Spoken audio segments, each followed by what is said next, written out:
మనం స్పిరిచువల్ జర్నీలో చూడబోయేది ఏంటంటే, మా సిద్ధగురు గారు చెప్పారు, అందరికీ ఒక ఇంట్రెస్ట్ లేదు. ఆఫ్టర్ డెత్ ఏం జరుగుతుంది తెలుసుకోవాలని, ఇట్లాంటివన్నీ ఇంట్రెస్ట్ లేనప్పుడు నువ్వు ఎందుకు దాన్ని చెప్తున్నావు అనేసి ఆఫ్టర్ డెత్ గురించి మాట్లాడుతున్న ఆ సబ్జెక్ట్ని ఫస్ట్ మొదలుపెట్టి ఒక 100 మెంబర్స్ అయినా నీ కమెంట్స్లో మాకు ఆఫ్టర్ డెత్ గురించి చెప్పండి అని చెప్పిన తర్వాతనే మనం ఆఫ్టర్ డెత్ గురించి చెప్పడం జరుగుతుంది. కాబట్టి నువ్వు కూడా దాని గురించి మాట్లాడద్దు అని చెప్పారు.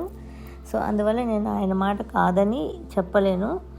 కాబట్టి ఇప్పటికీ నేను అది క్లోజ్ చేసి పెట్టాను ఆఫ్టర్ డెత్ ఇది. ఎందుకంటే అందరికీ ఇంట్రెస్ట్ ఉండాలి దాని మీద, ఒక మనం తెలుసుకోవాలి అన్న ఒక తాపత్రయం ఉండాలి కదా. ఉన్నప్పుడే మీరు కూడా కమెంట్స్ చెప్తారు. నేను పిచ్చిదానిలాగా నేను మీకు చెప్తూ పోతూ ఉన్నాను అనుకోండి, ఎవరు చూస్తారో ఎవరు చూడట్లేదో తెలియట్లేదు, ఎవరికి ఇంట్రెస్ట్ ఉంది ఎవరికి ఇంట్రెస్ట్ లేదు కూడా నాకు తెలియట్లేదు. కాబట్టి నేను చెప్తూ పోవడం అనేది కూడా రైట్ కాదు కదా. అందువల్ల సిద్ధగురు గారు అలా చెప్పారనమాట. సో ఇప్పుడు ఏంటంటే ఈవేళ మనం ఒక చిన్న టిప్ అనమాట. దేనికి అంటే, చాలామంది ఇళ్ళల్లో దరిద్రం అంటే ఏంటంటే మనం చాలా కష్టమని అర్థం చేసుకోవద్దు. దరిద్రం అంటే ఏంటంటే ఒక మనిషికి కావలసిన ఆరోగ్యం, నెమ్మది, అంటే ఒక పీస్ ఆఫ్ మైండ్ అండ్ డబ్బులు, ఇవన్నీ కూడా మనకి లేకుండా పోయినప్పుడు, అన్నీ ఉన్నా ఎక్కువ రోజులు బ్రతకరు. సో ఇలాంటివి ఏదైనా ఒకటి లోటుగా అయినప్పుడు దాన్ని మనం దారిద్రం అంటాము అని చెప్పారు సిద్ధగురువు గారు. ఆరోగ్యం, ఐశ్వర్యం అండ్ పీస్ ఆఫ్ మైండ్, నెమ్మది, ఇవన్నీ దీంట్లో ఏది తక్కువైనా మనం దాన్ని దారిద్రం అని చెప్తాము అని చెప్పారనమాట. సో ఇది ఒకసారి మాకు ఆయన ఇచ్చిన ఒక టిప్ అనమాట. సో ఇవి పెరగడానికి, ఆరోగ్యం, ఐశ్వర్యం, పీస్ ఆఫ్ మైండ్, ఇవన్నీ మనకి ఇంట్లో పుష్కలంగా ఉండడానికి ఒక టిప్ చెప్పారు. ఆ టిప్ ఇవాళ నేను మీతో పంచుకుంటున్నాను. సో దీనికి కావాల్సినది ఏంటంటే తాటి ఆకు చూసుంటారు, లేకపోతే పిక్చర్లో పెడతారు, చూసుకోండి. అది పెద్ద విసనగరలా ఉంటుంది, కానీ ఒక్క సైడ్ మాత్రం మీరు నాడి జోష్యం అంటారు, దానికి తాటి ఆకులోనే రాసి పెట్టి ఉంటారు కదా. అలాగే మనం ఇది పచ్చి ఆకు తీసుకోవాలి. పచ్చి తాటి ఆకు తీసుకొని ఒక్క రెక్క మాత్రం చేయించుకోండి. దానిలో అది పెద్దది ఉంటుంది విసనగరలాగా, కాబట్టి ఒక్కటి మాత్రం చేయించుకొని దానిలో మనకి కాలిపత్రాలు రాసినట్టుగా మనం ఏం రాయాలి అంటే మనకేం కావాలి అన్నది. ఎగ్జాంపుల్ నేను చెప్తాను చూడండి. ఉమా అయిన నేను, నా కుటుంబం, ఆరోగ్యం, ఐశ్వర్యం, నెమ్మది, పీస్ ఆఫ్ మైండ్, అది తెలుగులో ఏమొస్తుందో చూసుకోండి. ఇంకేమైనా కావాలి అంటే కూడా అది కూడా రాసుకొని, అన్నీ నాకు దొరికినందుకు, అన్నీ నాకు ఇచ్చినందుకు థ్యాంక్స్, కృతజ్ఞతలు అని చెప్పి నేచర్కి పెడుతున్నాం ఇది అని. దాని మీద ఎలా రాయాలి అంటే, పెన్నులో కాదు, ఒక సూది ఏదైనా తీసుకోండి. ఆ సూదిలో సూది ఉంటుంది కదా, దానిలో రాయాలన్నమాట. పచ్చి ఆకులు రాసేసి దాన్ని అలా చుట్టేసేసి, దాన్ని మన ఇంట్లో పండగలకి అది కలశం పెడుతూ ఉంటాం కదా, ఆ కలశం పెడుతున్న ఆ ఒక పాత్రలో, కలశం పెట్టే ఒక చెంబులో దీన్ని పెట్టేసేసి అది మునిగేంత వరకు రోజ్ వాటర్ పోసేసి ఓపెన్లోనే ఉంచేయాలి. దేవుడి గదిలో పెట్టేసుకోండి. ఇప్పుడు వేరే అదర్ రిలీజియన్ అనుకోండి, ఎక్కడ మీరు ప్రేయర్ చేస్తారో అక్కడ పెట్టేసుకోండి, తప్పేం లేదు. అలా పెట్టేసుకొని రోజు మీరు పూజ చేసినప్పుడు, ప్రేయర్ చేసినప్పుడు ఏం చేయాలి అంటే, ఈ రాశారు కదా దీన్ని 3 times, లేదంటే 6 times, లేదంటే 9 times, లేదంటే 108 times చదవాలి. మీరు మైండ్లో ఫస్ట్ రాసినప్పుడు బాగా గుర్తుపెట్టుకోండి. సేమ్ పదాన్ని 3, లేదంటే 6, లేదంటే 9, లేదంటే 108, మీ ఇష్టం. 3 times నేను చదవగలనన్నా తప్పేం లేదు, దానికి ఏం తక్కువ ఫలితం వస్తుంది అని భయపడక్కర్లేదు. ఇది 3, 6, 9 అనేది ఒక ఇంపార్టెంట్ అయిన నెంబర్స్ కాబట్టి దానికోసం అది అలా 108 times కూడా చదవచ్చు. మనం రాసిన దాన్ని మనం కరెక్ట్గా సేమ్ మన మైండ్లో నుంచే చదవాలి. ఇంకా మళ్ళీ దాన్ని తీయకూడదు. దాన్ని కలశం చెంబులో పెట్టేసాం కదా, రోజ్ వాటర్ వేసేసాం కదా, సో ఇంక దాన్ని తీయకూడదు మనం. ఇది ఏ రోజు చెయ్యాలి అని అంటే, అమావాస్య రోజు చెయ్యాలి. పొద్దున్న, సాయంత్రం అంటే మీ ఇష్టం, ఏ టైం అయినా పర్వాలేదు, చేయొచ్చు. అమావాస్య రోజు ఇది చేసి దేవుడి రూమ్లో పెట్టేసేయాలి. మీరు ప్రేయర్ చేసే రూమ్లో పెట్టేసేయాలి.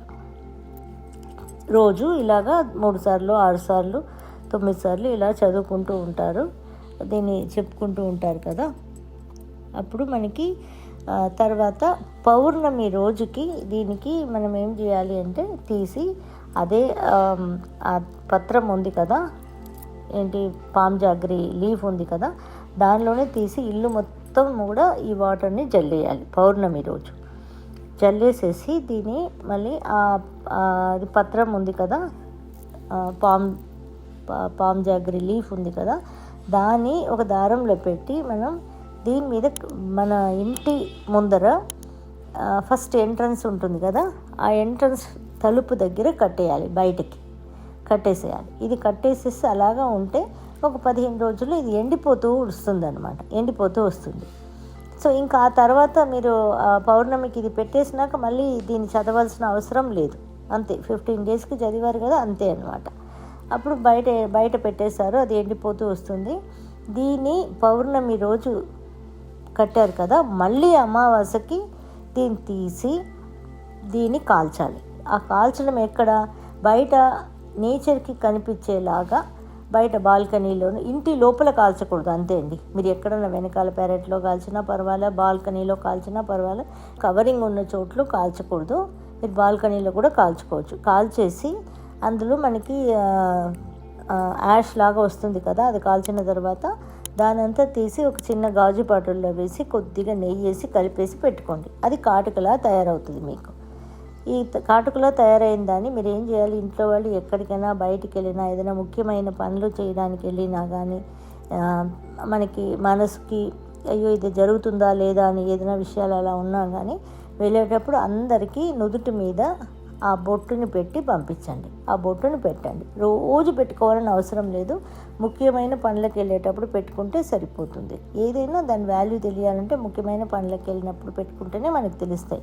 రోజు పెట్టుకుంటూ ఉంటే దానికి పెద్ద వాల్యూ తెలియదు. మీరు పెట్టుకున్నా తప్పే ఉండదు, అది మీ ఇష్టం అన్నమాట. సో ఇలా పెట్టేసుకుంటూ ఉంటే ఒక 1 మంత్లో మీకు తేడాలు కనిపిస్తాయండి.